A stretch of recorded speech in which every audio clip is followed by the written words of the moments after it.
Chemistry के tools और equipment. इससे पहले कि हम केमिस्ट्री के प्रिंसिपल्स पर बात करें तो आइए हम जान लेते हैं कि किस तरह के ग्लासवेयर और इक्विपमेंट हम इस्तेमाल करते हैं। सबसे पहले सेफ्टी गियर। सबसे अहम चीज़ जो अक्सर लोग इग्नोर कर देते हैं वो है सेफ्टी गियर, जिसमें गॉगल्स, ग्लव्स और लैब कोट आता है। ये ना सिर्फ आपको कूल बनाता है बल्कि आपको एक रिस्पॉन्सिबल साइंटिस्ट भी फील करवाता है, और इसके साथ साथ आपकी प्रोटेक्शन भी करता है उन तमाम केमिकल से जो आपको नुकसान पहुंचा सकते हैं, बाज़ औक़ात आपको पता हो या ना पता हो। इलेक्ट्रॉनिक बैलेंस किसी भी सब्सटेंस और केमिकल की मास को कैलकुलेट करने के लिए इस्तेमाल होता है। यूजुअली उसके ऊपर एक प्याला होता है जिसके अंदर आप अपना सामान रखकर उसको वज़न कर सकें, और इसके ज़रिए आप आसानी से जान सकते हैं कि आपका जो सब्सटेंस है उसका असल वज़न क्या है। तो उसके दबाव से आपके स्केल पर उसकी एग्जैक्ट रीडिंग्स आती हैं। ये इलेक्ट्रॉनिक बैलेंस है तो बहुत सिंपल, लेकिन सबसे ज़्यादा इंपॉर्टेंट टूल है जो आपकी लैब में लाजमी होना चाहिए। Ring stand. ये एक सपोर्ट की तरह इस्तेमाल होता है जिस पर आप क्लैंप लगाकर बहुत सारे लैब के ग्लासेस रख सकते हैं। रिंग क्लैंप ये रिंग स्टैंड के साथ इस्तेमाल होता है ताकि ग्लासवेयर को होल्ड कर सके। वायर गॉज हो सकता है इसमें फाइबर ग्लास हो या सेरेमिक सेंटर हो। ये भी रिंग स्टैंड के साथ एज अ सपोर्ट इस्तेमाल होता है जिस पर आप चीज़ें रख सकते हैं, और ख़ासकर जब आप किसी चीज़ को हीट कर रहे हों तो उसमें बहुत मदद देता है। Bunsen burner.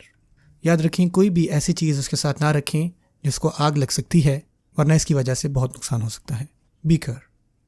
बीकर एक ग्लास अपरेटस है जिसके अंदर आप बहुत सारे केमिकल को डाल सकते हैं और मिक्स कर सकते हैं।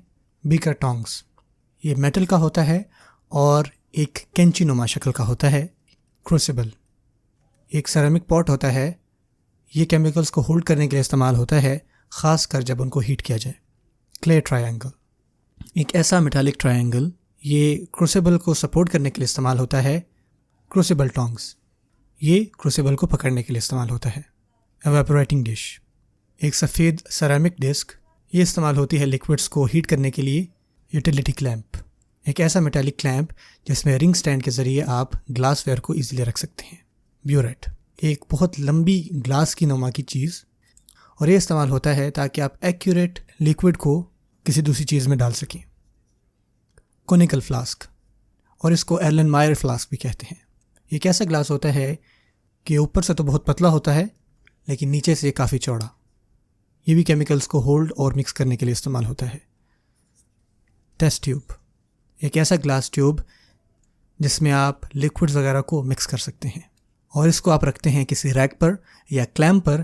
पिपेट बल्ब एक गोल रबर बल्ब जिसकी मदद से आप किसी जगह से लिक्विड निकाल सकें। फोर्सेप्स ये इस्तेमाल होता है छोटी छोटी चीज़ों को उठाने के लिए। मोर्टल एंड पेसल ये किसी भी मटेरियल को क्रश और ग्राइंड करने के लिए इस्तेमाल होता है, और हो सकता है कि इस तरह की चीज़ आपने अपने किचन में भी देखी हो। स्कूपिला ये इस्तेमाल होता है कि छोटे छोटे ज़र्रों को कहीं और मुंतकिल कर दें। स्टीयरिंग रॉड ये इस्तेमाल होता है केमिकल्स को मिक्स करने के लिए, और यूजुअली एक ग्लास का बना होता है। फनल ये इस्तेमाल होता है कि आप केमिकल लिक्विड को ईजीली किसी और इक्विपमेंट में शिफ्ट कर सकें। इसका इस्तेमाल फिल्ट्रेशन के लिए भी होता है। वॉल्यूमेट्रिक फ्लास्क एक वॉल्यूमेट्रिक फ्लास्क एक गोल फ्लास्क होता है जिसका ऊपरी हिस्सा काफ़ी लंबा होता है और निचला हिस्सा गोल होता है।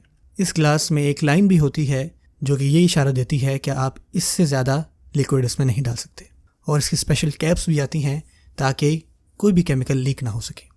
वॉल्यूमेट्रिक पिपेट ये एक ग्लास ट्यूब की मानंद होता है जो कि इस्तेमाल होता है कि लिक्विड की एग्जैक्ट वॉल्यूम क्या है। लाजमी है कि आप पिपेटिंग को इस्तेमाल करें। ग्रेजुएटेड सिलेंडर ये भी इस्तेमाल होता है लिक्विड की प्रिसाइज वॉल्यूम के लिए। वॉश बॉटल ये ग्लासवेयर के पीसेस को रिंस करने के लिए और थोड़ी मिकदार में पानी डालने के लिए इस्तेमाल होता है। क्या आपको पता है कि इनमें से अक्सर टूल्स कहाँ से आए हैं? तो ये जानने के लिए हमारे चैनल पर ही वीडियो देखें जिसका टाइटल है a brief history of chemistry.